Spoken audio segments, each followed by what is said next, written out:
le monde, aujourd'hui à Top Jeu, je vais vous parler de Spécifique. C'est un jeu de 2 à 10 joueurs pour nos 6 ans et plus. C'est un jeu où est-ce qu'on joue avec les animaux, les pattes, les lieux, etc. Donc je vous explique comment on joue, je vous dis ce que j'en pense tout de suite après. Alors, le jeu vient avec plusieurs tuiles animaux et ce qu'il faut regarder, c'est l'arrière. En fait, l'arrière va nous dire quel type d'animal c'est. Donc, celui-ci, il vit dans les airs la majorité du temps. Il a entre 0 et 2 pattes et c'est un omnivore. Alors, on peut retrouver aussi la description avec le petit chiffre ici qui est 9 dans le guide des règles.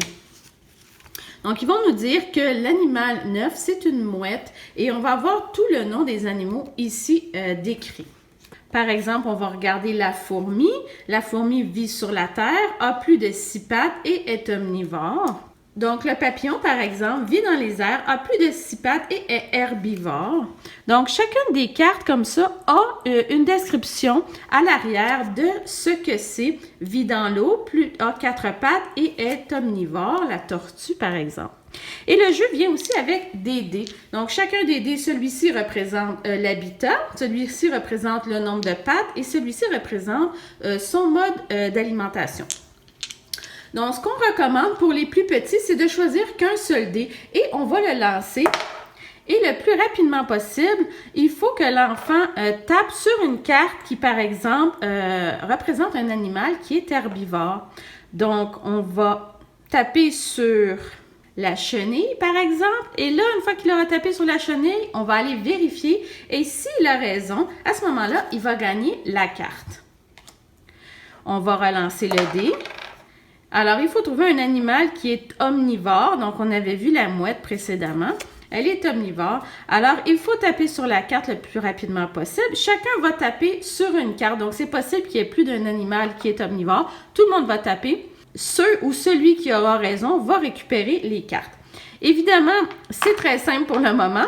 Par contre, si on ne voit aucun animal herbivore, on tape sur le point d'interrogation pour indiquer qu'il n'y a plus d'animal herbivore sur le jeu. Par contre, elle se trouve dans le jeu de quelqu'un d'autre. S'il réussit à identifier qui a l'animal en question, il va pouvoir lui voler, sauf dans le cas où la personne aura caché sa tuile précédemment. Ce qu'on peut faire ensuite, c'est on peut rajouter un dé, que ce soit l'habitat. À ce moment-là, disons qu'on rajoute un dé, on va brasser.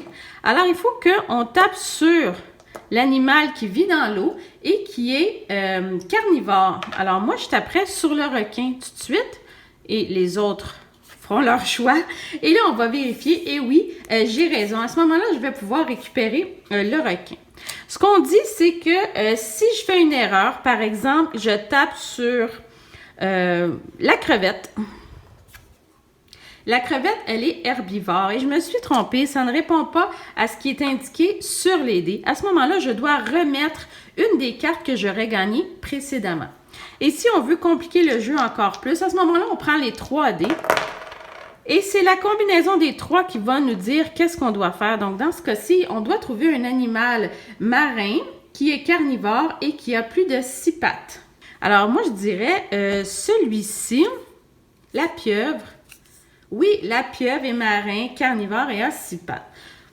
Donc, une fois qu'on a complété l'ensemble des cartes, on va compter le nombre de cartes que l'on a et c'est celui qui a le plus grand nombre de cartes qui va remporter.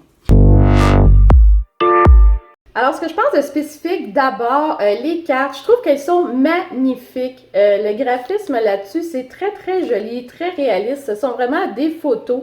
Donc, très, très joli. Et lorsqu'on regarde à l'arrière, le jeu est vraiment fait sur les informations qu'on retrouve à l'arrière des cartes. Donc, aussi très, très bien expliqué, à savoir l'habitat, le nombre de pattes et le genre d'alimentation des animaux. Donc, très, très intéressant pour ça. Il y a les dés aussi qui sont encore une fois très, très beaux. Donc, j'ai beaucoup aimé l'ensemble des dés.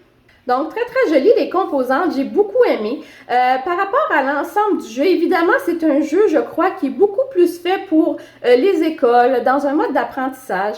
On a joué à 1D, 2D et 3D, puisqu'il nous recommande d'aller tranquillement. Et puis, vraiment, j'ai préféré jouer à 2D. À 3D, ça a été beaucoup trop complexe. il y a eu beaucoup moins de plaisir. Évidemment, moi, j'enlèverais une règle, c'est-à-dire que lorsque l'on se trompe, on doit retirer une carte de notre jeu et la remettre sur la table. Et ce qui est arrivé, c'est qu'on s'est beaucoup trop trompé et que dans le fond, on n'arrivait jamais à finir toutes les cartes qu'il y avait sur la table. Donc moi, je me dis, si on se trompe, tant pis, on garde quand même celles qu'on aura accumulées auparavant. En dehors de ça, oui et non. Comme je vous ai dit, vraiment un jeu pour les écoles. À la maison, peut-être plutôt pour les garderies aussi. Sinon, pourquoi pas? Essayez-le et vous me direz ce que vous en pensez. Je vous dis à la prochaine. Bye bye.